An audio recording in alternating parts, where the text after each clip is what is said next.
सिर दर्द का बहाना बनाया और सर दर्द की पीड़ा में वो उसने इतना नाटक किया कि अपने सारे बालों को बिखेर लिया, कपड़ों को फाड़ दिया और पूरे मकान में लोटपोट होने लगी, रोने लगी, चिल्लाने लगी। उस लड़के ने क्या काम किया, पूछा कि क्या हुआ। उसने कहा मेरे सिर में बहुत जम की पीड़ा उठी है। उसने एलोपैथिक डॉक्टर के पास ले गया, होम्योपैथिक डॉक्टर के पास ले गया, आयुर्वेदिक वैद्य के पास ले गया, लेकिन उसकी सिर की पीड़ा नहीं मिट रही थी। क्योंकि पीड़ा अगर हकीकत होती तो पीड़ा मिट भी जाती। जैसे कोई व्यक्ति नींद में सोया हुआ है, जिसको सच्ची नींद लगी है, उसको तो आवाज दे करके, हिला करके हम उठा सकते हैं, जगा सकते हैं, लेकिन जो सोने का नाटक करके पड़ा है चादर ढक करके, उसको कैसे उठाओगे, कैसे जगाओगे आप। तो इसी प्रकार से वो लड़की ने नाटक किया, सब जगह उसका इलाज करवाया गया, लेकिन उसकी पीड़ा ठीक नहीं हुई। और जब पीड़ा ठीक नहीं हुई तो अंत में जाकर के हार मान करके लड़का ने पूछा कि देवी जी, सिर पे मेरे यहाँ आने के बाद में जो सिर की पीड़ा उठी, क्या इसके पहले भी कभी उठती थी तेरे घर पे? बोले नहीं, मेरे घर में भी उठती थी। बोले उस समय क्या करना पड़ता था? बोले टोटका। बोले टोटका करने के लिए क्या करना पड़ेगा?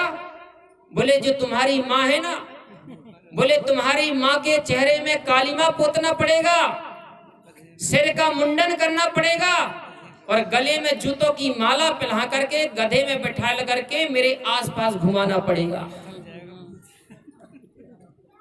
जब इतने प्रकार का विधि विधान करोगे तब मेरी सिर की पीड़ा जाएगी।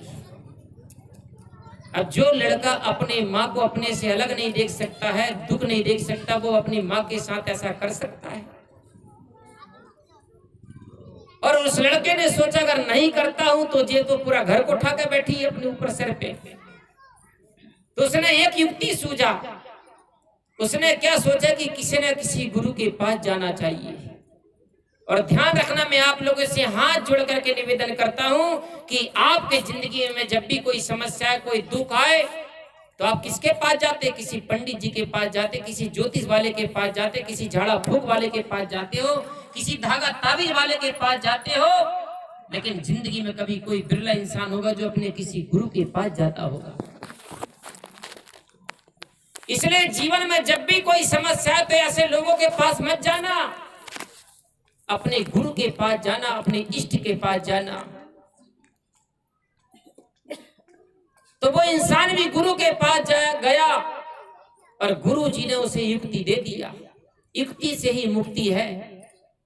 किस चीज से मुक्ति मिलती? दुखों से, झंझटों से, परेशानियों से। तो जैसा जैसा गुरु ने बताया वैसे वैसे ठीक अपने घर में आया और फट से घर में आने के बाद में उसने क्या काम किया, एक कमरे का दरवाजा खोला और माँ को अंदर कर दिया और माँ से कहा, माँ जब तक मैं दरवाजा ना खोलूं तब तक आवाज भी मत करना। बोले चुपचाप रहना, बाहर से ताला मारा, तुरंत भागा ससुराल। और जैसे ससुराल गया तो ससुराल में जाते ही सामने दरवाजे में ही सासू माँ खड़ी हुई थी। सासू माँ को जैसे जमराई राजा देखे, जमाई राजा देखे, वो जमाई तो कम होते, जमराज ज्यादा होते हैं। तो जैसे जमाई राजा देखे तो सासू माँ का 56 इंच का सीना हो गया। बोले आ गए मेरे दामाद, आ गए मेरे जमाई राजा। खुश हो गई सासू माँ, फटाफट भोजन बनाया, भोजन बना के खिलाया पिलाया, बहुत आदर सत्कार किया। और राजस्थान की कहावत है कि जात जिमावे आटे साटे। हम एक दूसरे को समाज में खिलाने पिलाने के लिए कभी हमारा दिल नहीं दुखता है। लाखों रुपया खर्च हो जाए कभी हम कभी छोटा नहीं दिल बनाते, ना दिल दुखाते, लाखों रुपए भी खर्च कर डालते हैं। क्यों? क्योंकि एक दूसरे के यहाँ खाए तो एक दूसरे को खिला देते हैं। जात जिमावे आटे साटे, दमांद जिमावे बेटी साटे। और जो घर में हमारे दमांद आता है तो दमांद का इतना आदर सत्कार किया जाता है, बढ़िया से बढ़िया खिलाया पिलाया जाता है। तो दमांद सोचता है मेरा तो बड़ा आदर सत्कार हो रहा है, मुझे तो बढ़िया बढ़िया खिलाया पिलाया जा रहा है। लेकिन हर दमांद को समझ लेना ये तुम्हारा आदर सत्कार नहीं है, ये इसके पीछे बहुत बड़ा खेल है। और वो खेल कौन सा है? दमांद को खुश इसलिए रखा जाता है कि दमांद अगर खुश रहेगा तो हमारी बेटी को खुश रखेगा, बेटी को परेशान नहीं किया करेगा। बेटी को खुश रखने के लिए बलि का बकरा किसे बनाया जाता है? दामाद को बनाया जाता है। इसलिए कहते हैं कि जात जिमावे आटे साटे, दामाद जिमावे बेटी साटे, और संत जिमावे तो छाती फाटे। अगर किसी को संत किसी के घर में 5 दिन टिक जाए ना, तो भीतर ही भीतर सोचता कि ये महात्मा जाएगा कब। ये तो ऐसा जम गया कि जमराज भी कभी कभी चला जाता होगा, लेकिन जो तो जमराज से भी महाजमराज है महात्मा। अगर आदमी महात्मा को कुछ देगा भी, चढ़ाएगा भी, अगर दामाद को रुपया पैसा देना हो तो जितना निकालेगा हाथ में जाएगा, फट सा दे देगा, गिन के कभी नहीं देगा।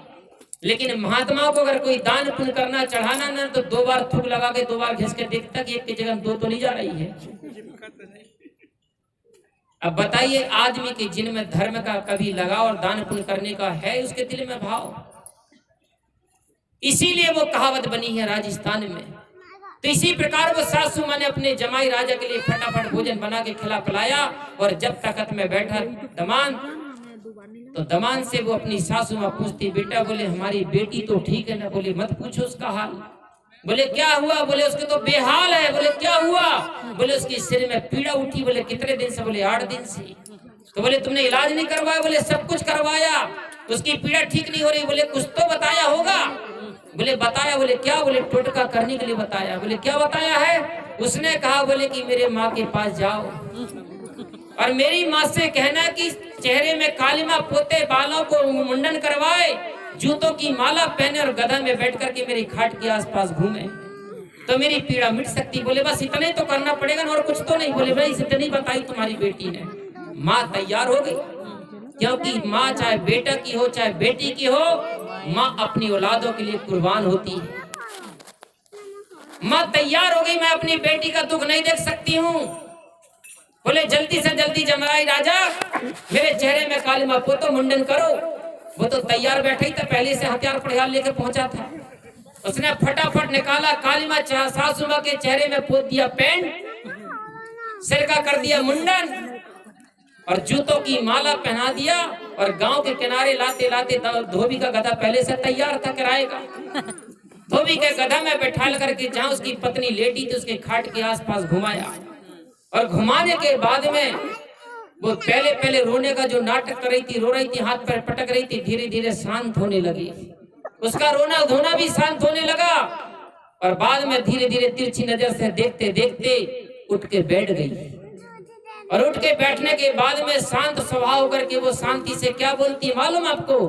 कि देख त्रिया की चाल, देख त्रिया की चाल, कटवाए बाल और किए काले गाल। अरे मेरा पति देव, जो तू अपने माँ का बड़ा भगत बन रहा था, आज देख तेरे हाथ से मैंने तेरी माँ का क्या हाल करवा दिया। ये त्रिया की चाल है, औरत की चाल है, तूने समझा कुछ? तेरे हाथों से तेरे माँ के चेहरे पे कालिमा पुतवा दिया, और तेरे ही हाथों से तेरे माँ का मुंडन भी करवा दिया। इसलिए उस लड़की ने क्या बोली? देख त्रिया की चाल, कटवाए बाल किए काले गाल। जब लड़का ने इस प्रकार से बोला तो ध्यान रखना, कोई किसी से कम नहीं होता, नहला का दहला भी होता है। उस लड़का ने भी बोला कि देख मर्द की फेरी, और माँ मेरी है कि तेरी। और जब उसने ये शब्द बोला तो उसके पत्नी के कान में ठीक से जब सुनाई पड़ा तो उसने ध्यान दिया। ध्यान देने के बाद में पता चला कि असली माँ मेरी है। तो ये क्यों हुआ आपको मालूम है? इतने गलत काम के तरफ किसने ले गया उसको? एक ईर्ष्या वाला जलन स्वभाव ने ले गया। इसलिए ध्यान रखना, वो किसके प्रति जलन कर रही थी? अपने सासू माँ के प्रति। लेकिन परिणाम किधर लौट के आया? अपने तरफ ही आया। एक्शन टू रिएक्शन, क्रिया की प्रतिक्रिया हमेशा होती है। इसलिए ध्यान रखना, दगा किसी का सगा नहीं है। जीवन में चाहे तुम जानबूझ करके किसी के साथ दगा करना, चाहे स्वार्थ में दगा करना, चाहे लोभ लालच में दगा करना, लेकिन ध्यान रखना, दुनिया में तुम्हारे सारे लोग सगे हो सकते हैं, लेकिन तुम्हारे जीवन में किया हुआ कर्म तुम्हारा कभी सगा नहीं हो सकता है। तो दगा किसी का सगा नहीं है, ना मानो तो कर देखो, और जिसने जग में दगा किया है उसका घर जाकर देखो। तो बाहर का घर जाकर के मत देखना, अपना जीवन रूपी घर जाकर के देखना। जिसने भी दगा किया होगा वो अपने एकांत में बैठ करके अपने दिल में हाथ रख के पूछना कि उसके भीतर कैसी ज्वालामुखी फूटती होगी और कैसे होलियां जलती होगी। बाहर की होलियां तो साल में एक बार जलती है, लेकिन ऐसा कर्म करने वाला व्यक्ति के जिंदगी में जन्म से लेकर मृत्यु तक जिंदगी भर 24 घंटा उसके हृदय में होलियां जलती है। इसलिए मेरा आप लोगों से यही निवेदन है, करबद्ध निवेदन है, आपने 2 दिन का सत्संग का लाभ लिया। 2 दिन के सत्संग में बड़े प्रेमी लोग आए, आपने सत्संग में आकर के शोभा बढ़ाया, इसके लिए बहुत बहुत धन्यवाद है। और इसी तरह से जीवन में सत्संग करते रहना, सत्संग में आते रहना, संत गुरुजनों के पास जाते रहना और अपना जीवन का कल्याण करते रहना। और ये 2 दिन का जो सत्संग रखा गया था, मेरी माता जो जन्म देने वाली माँ थी, उस माता जी का देहांत 23 जुलाई 2020 को समाप्त हो चुका था। उस समय कोरोना लॉकडाउन का बहुत समय से प्रकोप चल रहा था, बहुत तेजी से था, इसलिए माँ का भंडारा उस समय नहीं कर पाया था। इसलिए उसी माँ का नाम से 1 दिन का कार्यक्रम रखा गया था और 1 दिन का गुरुजी के नाम से रखा गया था। ऐसे 2 दिन का ये सत्संग रखा गया था, जिसमें सभी लोग इधर के हमारे इलाके के लोग भी आए, बहुत दूर दूर से हमारे सत्संग प्रेमी भाई लोग भी आए, इसके लिए बहुत बहुत धन्यवाद है, शुभ मंगल कामना है। इतना कहकर मैं अपनी वाणी को विराम देता हूँ और अपनी वाणी को विराम देते हुए आप लोगों के भीतर बैठे हुए प्रभु को नमस्कार करता हूँ। एक बार सभी लोग मिलकर के जयकारा लगाए, बोलिए सतगुरु श्री कबीर साहेब की, संत समाज की, भक्त समाज की, अपने अपने गुरु महाराज की, अपने अपने माता पिता की, बोलिए श्री सतगुरुदेव की जय।